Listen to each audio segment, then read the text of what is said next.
Hello, good afternoon, and you're watching Market Fatafat on ET now with me, Vinny Motiwala, along with me, Shrishti Sharma as well. A very good afternoon to you as well, Shrishti. And markets surely giving us a good afternoon because Nifty 50 again at a new record high, 19,912 and actually 19,915. New highs coming in for the Nifty 50 there, and every week I think we hear a new high coming in, and the 20,000 mark doesn't seem too far away now, Shrishti, over there. Sensex 2 holding on to those 67,000 and comfortably above those 67,000 levels as well. So Sensex 2 holding on to good gains today in trade as well. Look at the mark right now as well, up 0.4%, 67,350 approximately. Those levels is what the Sensex is at. Let's look at what the broader markets are doing, right? Let's pull up the Nifty mid-cap and the small-cap space. How are they performing? Nifty mid-cap today is trading and holding on to gains of around 0.2% in trade, while small-cap, that's also doing and performing in tandem with the benchmark indices. When you look at it, up 0.6% in trade as of now. Nifty Bank holding on to gains of 0.6% in trade, almost at the day's highest point as well. That's the Nifty Bank for you all as well. And let's look at the advance decline ratio. Seems like more in the favor of the advances than the declines today in trade as well. Sector-wise, we have the Nifty Pharma, FMCG and PSU, which is doing quite well. Nifty Pharma among the top sectoral gainer, up 1.3% as well. Among the losers, today we have the Nifty IT, which is down and out, down almost 0.8% in trade. So that's how the market is looking at it as of now. We're seeing the Pharma FMCG pack is leading the gains for the sectors as of now in terms of the sector-wise. So keeping an eye out on the markets. But on that note, Shrishti, it's time we get started with all those individual stock movers in trade. Why are they buzzing? And either it's going to be on the back of news flows or on the back of technicals. And today on the technicals, we are joined by Kunal Bothra, while from the research team, we have Amakshi as well as Lisa joining in with us. A very good afternoon to all three of you all as well. Let me start, as always, with the first stock that we're going to talk about. Coming in from the FMCG pack today is going to be Bajaj Consumers. Now, we have a note that has actually come in from Nuvama. They've upgraded Bajaj Consumers to a buy from a previous hold rating, and they've hiked the target price to 258 rupees per share from previously 173 rupees per share. You can see that clear up move coming in the stock as well. It's up almost 2% in trade as well. What they believe as Q1 FY24 is likely to be a start of a strong year for Bajaj Consumers. The hair oil market in India is not declining anymore, and that works out well for Bajaj Consumer especially, and they expect the volumes also to see a recovery, see a healthy growth coming in going forward. Margins also could see a jump coming in, given that commodity prices now have seen a correction coming in. So that could be something that could support the growth of the company. They expect the stock to see a re-rating here on, and we're seeing the buzz coming in the stock today as well, Shrishti. Okay, moving on, let's focus to the power space, because a powering rally we are seeing in a stock like SJVN, because do remember yesterday Goldman Sachs has come up with a positive report, and today some new order wins coming in for this particular company, and that's why you are seeing the momentum continuing in this one, where the company has signed a power purchase agreement of 300 MV renewable energy projects have been signed by SJVN Green Energy Limited. That's actually a subsidiary of the company, and that's a two-part order wherein they have signed 200 megawatts of solar power project capacity with Maharashtra State Electricity Distribution Company, and another 100 megawatt of wind power capacity with the state government, and the project has been bagged at a project tariff of 2.9 rupees per unit through competitive bidding process in e-reverse auction organized by the exchanges. So on the back of this news flow, SJVN continues its uptrend. Absolutely, continues its up move there. But RVNL, Kunal, this one was seeing a sharp up move as well. Do you think that up move and that run up that we've seen for RVNL, is that going to be continuing as well? 67% return in the last 6 months. What should we expect now? Good afternoon. So on the back of the move today for RVNL, this could be termed as a classical price volume breakout for RVNL, because the stock for the last 2 months was trading into a flat band of 10 rupees as a band. So I think 120 was the midpoint of this band, and 115, 116 as well as 124, 125 were the extremes of the band for RVNL, and the stock was trading in this band for almost the last 2 months broadly. So I believe after today's move, the stock breaking past about 125 odd mark and hopefully closing about those levels if it happens, I believe that this could be a good sign of a breakout of a 2-3 month of consolidation for RVNL. The previous highs in the month of May, June for RVNL was in the tune of 140-43 range. So which means that if this breakout sustains, then we could be looking at 140 plus as an immediate target for the stock over the near term. So this seems to be an attractive bet. We'll wait out for a closing. If it closes above the 125 mark, we will look out for next targets of 140 plus for RVNL. Okay, we're moving on. Lisa, coming to you for your first stock rather. That's Federal Bank. This particular counter has been in the news for quite some now. But what's the news for today? Tell us more. Well, good afternoon, everyone. Yes, Federal Bank has been in news on the back of results, but today it's on the back of the reason being that it has launched QIP yesterday, and they have set the floor price at a floor price of around 132.59 per share, and this marks a discount of around 2% against the previous close. The company said that the shares will be issued at a 5% discount to the floor price. That will be the max, and according to reports, this capital raise will be for bolstering the inorganic activity as well as for its retail growth. And as per the analyst, they say that this is value accretive to the existing shareholders because the book value per share that is at 105 per share. Federal Bank recently came out with their earnings, and the net profit has risen 42% on year-on-year basis. The net interest income that was up 20% on year-on-year basis and stood at 1,919 crore. Riding on this, Citigroup, they have a buy call on the stock at a target price of 160 per share, and they expect the NIMS that is expected to bottom out sooner than expected. So that's on Federal Bank. It was up in early morning trade at and it also touched a high intraday high of around 139 per share, but now it's trading with a positive bias. Okay, thank you so much for that, Lisa. But let's look at the Nifty Bank, and it's flashing on your screens as well. Nifty Bank at a fresh record high as well. Sensex, Nifty Bank, all at those record high levels. So surely an interesting market that is turning out today. Nifty Bank just climbing up and above those levels as well. 45,954 is what the Nifty Bank is at. Sensex 2. Good gains coming in there as well. 67,322 is what it is at. But let's move on and keep it going with the stocks. And at stock number 5, Newgen Software, Vamakshi. Why is this one in focus today? What's the news flow here? Well, Vinny, this counter is in focus on the back of its earnings. Now, remember the company came out with its numbers yesterday, and after that we have a note coming in from Jefferies, and they are giving a big thumbs up as far as Newgen Software is concerned.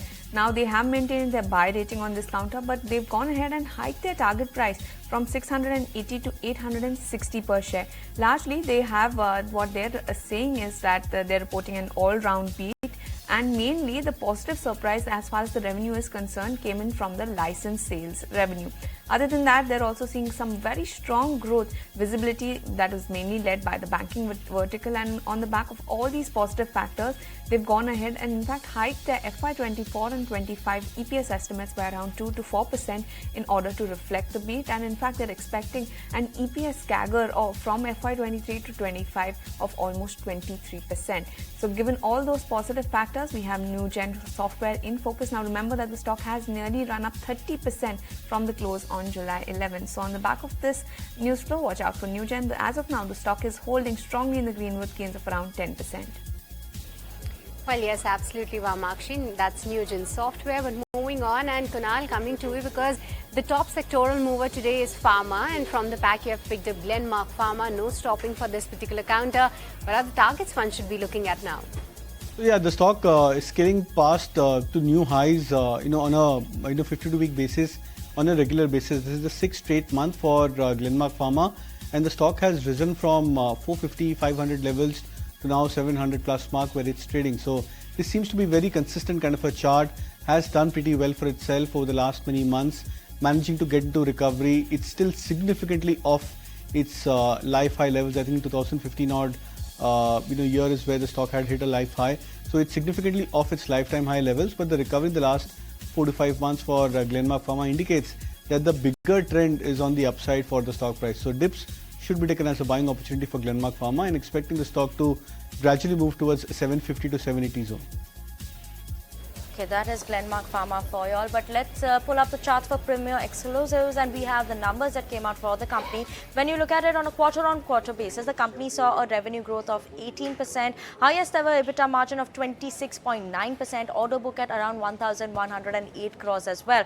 Now, to talk more about how the numbers are shaping up, what is the outlook of the company going forward, we're joined by the MD, TV Chaudhary of Premier Explosives this afternoon. Thank you so much, Mr. Chaudhary, for joining in with us this afternoon. And obviously, what is making it look really interesting is that strong order book trend that you've seen coming in. FY23, the order book was at 520 crores, and in the last 2 months only, the company has received 600 plus crores of orders. How are you building the order book going forward? What are the major orders that are there in the pipeline that we could expect in FY24? What's the outlook there?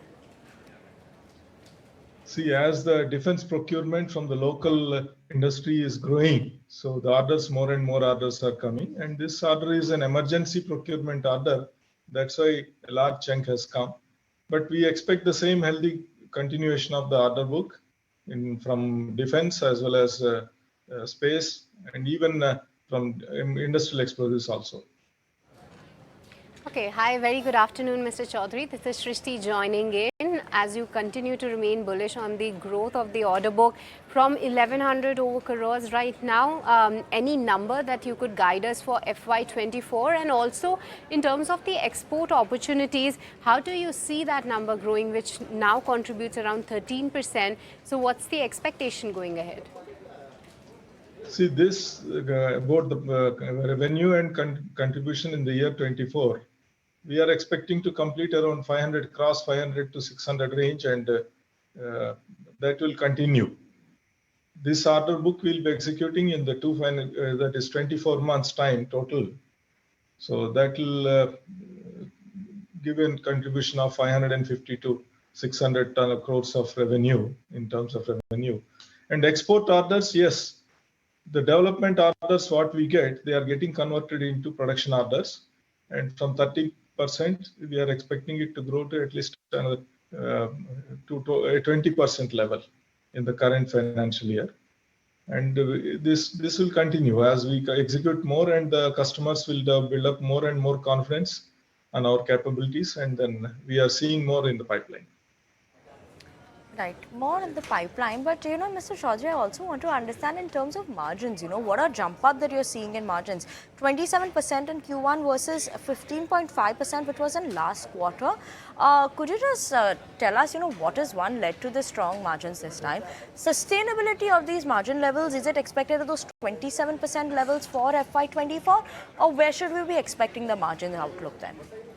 This margin, the percentage will change, depend on the product mix, the kind of product mix which will change from quarter to quarter.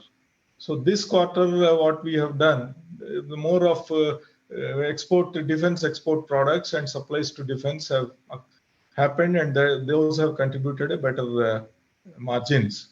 But we are expecting an average margin of around 20% for the whole year.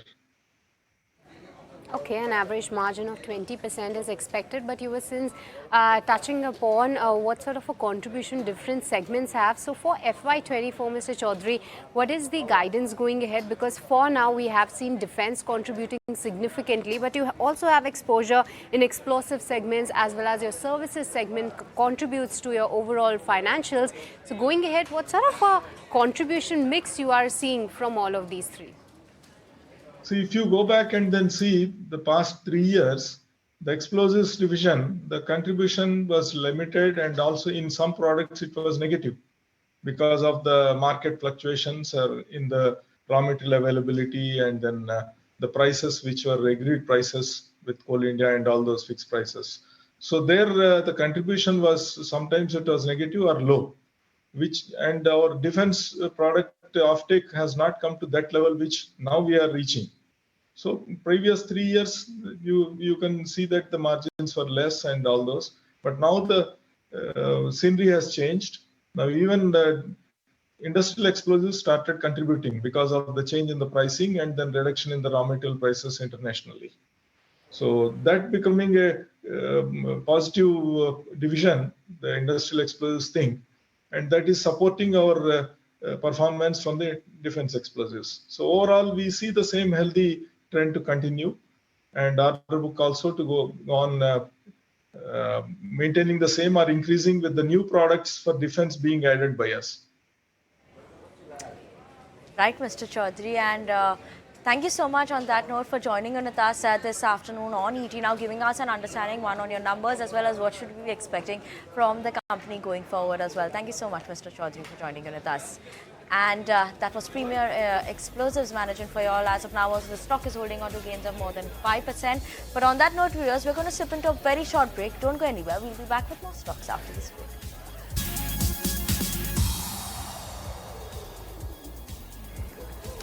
Welcome back, and you're watching Market Fatafat on ET. Now let's keep it going with all the stocks that are buzzing in trade today. And talking about the next one, we have Hudson Agro. This one is in focus on the back of its earnings. The stock actually went up as much as 10% today in trade. As of now, we're still holding on to gains of 8% as well. When you look at it, the revenues of the company, that saw a growth of around 7% on a year-on-year basis. Operating performance also very strong because the EBITDA was up by 34%. We've seen the margins also see an improvement from 11% this it was 11% this year from 9% last year, so 200 basis point expansion in terms of the margins of the company as well. And the company said that the rise in input cost was offset by the high milk prices on the back of the strong demand that they saw coming in. And during the June quarter, the milk prices in India actually reached the highest point due to the drop in the production and strong demand as well. So yes, there was a milk inflation that is there, but the prices of milk also saw an increase coming in. The product prices also went up. That is what offset the in terms of the high milk price inflation. So that is what is something that supported overall the margins of the company as well. So all in all, seems like the street is giving a thumbs up to Hudson Agro in terms of their numbers, Shrishti.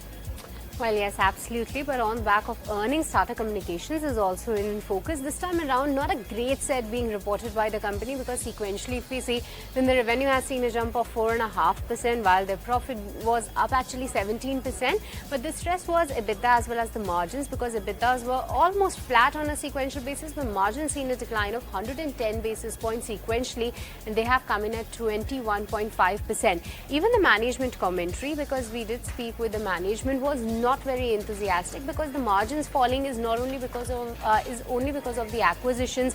They have been investing in the margins to accelerate growth, which has also been impacting their margins, is what they highlighted. Other than that, high employee cost is a bigger reason which weighed on the margin. So these were the factors given by the management, but they're still confident that they'll be able to achieve 23 to 25% of EBITDA margin guidance that they have given for the times ahead. The Switch is not a profitable company, the recent acquisition that the company did, but on a near-term margin outlook, they do say that the Q2 margin outlook is, as of now, quite muted, and they expect that to be a little weak. So on the back of all these results as well as the updates coming in from the management, Tata Communications is down in trade. Okay, surely keeping an eye out for Tata Communications, but RBL Bank, that's been a focus that has been there as well, and Kunal putting the spotlight on that one. That's seen a decent run up in other recent times as well. Just look at it since the month of almost May, I believe, May, June, we've started seeing that run up coming in, and we've seen a good up move on the charts as well. Now, what are the charts indicating for RBL Bank? What should we be expecting there? Like you can see, 3 months is 46% returns. So when you compare this to the last year low for RBL Bank, the stock was at 80 rupees, I think, or sub 80 rupees. And from there, it's now moved into the 200 plus club. In the last 3 or 4 months, the recovery for RBL Bank is more than 50%, 55%, from a low of 140 to now 215, 16 odd mark, which means a return of almost 70, 75 rupees for RBL Bank from that sub 140 levels. Again, an interesting chart. The last 3 or 4 months, we've seen the stock shaping up to every kind of a breakout, a swing pattern breakout, volume breakout for itself on the daily as well as on the weekly charts. In fact, the volumes over the last 3 weeks for RBL Bank is one of the best volumes the stock has seen in the previous comparative 10 to 15 weeks broadly for itself, which means that the major part of the buying for RBL Bank has actually happened the last 3 weeks, and the average price for that, or the VWAP price, is closer to 180-85 levels for RBL Bank. So that should be a strong support for the stock over the near term, and my expectation is that the bias for the trend remains bullish on RBL Bank. Any dips closer to 185 should be taken as a good buying opportunity. Okay, 185, any dip comes in, good opportunity for RBL Bank. But Lisa, coming to you, next stock is Shree Cement. Tell us why this counter is down in trade today. Well, why Shree Cement is in focus, why is it trending downwards? Reason being that the Ministry of Corporate Affairs, they have sent a notice, a letter to Shree Cement, and this is for inspection purpose. And this inspection, it pertains to the tax evasion which was reported by the company, by Shree Cement. Remember that in June, there were some reports of 23,000 crore tax evasion by Shree Cement, and following which, that time the stock, it had cracked around 10%. Now, Shree Cement, they said that they will be complying with the directions, and that's the reason we are seeing that the stock is down today. But another reason is that they have pulled out from the race to buy 40 to 60% stake in Sanghi Cement, and it was at an enterprise valuation of around 6,000 crore. Well, Shree Cement, the board said that they will be focusing more on their own expansion plans, that is both greenfield as well as brownfield expansion. So, well, Shree Cement is trading, it's reacting negatively to this piece of news. Okay, let's move on and talk about Reliance Industries. That's the big boy that is in focus today. And Mamakshi, take it away. Why is it in focus? Well, Vinny, yes, all eyes on Reliance today, especially in that special pre-open trading session.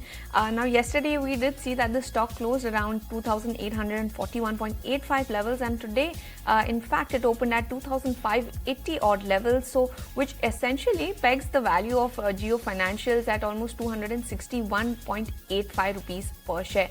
Now, when we look at it on a price to book value basis, Jio Financials has a price to book valuation of almost 1.3 times is what the estimates are suggesting. Now, given this, the Reliance is now expected to trade, is rather trading on Indian exchanges without the value of the financial services unit.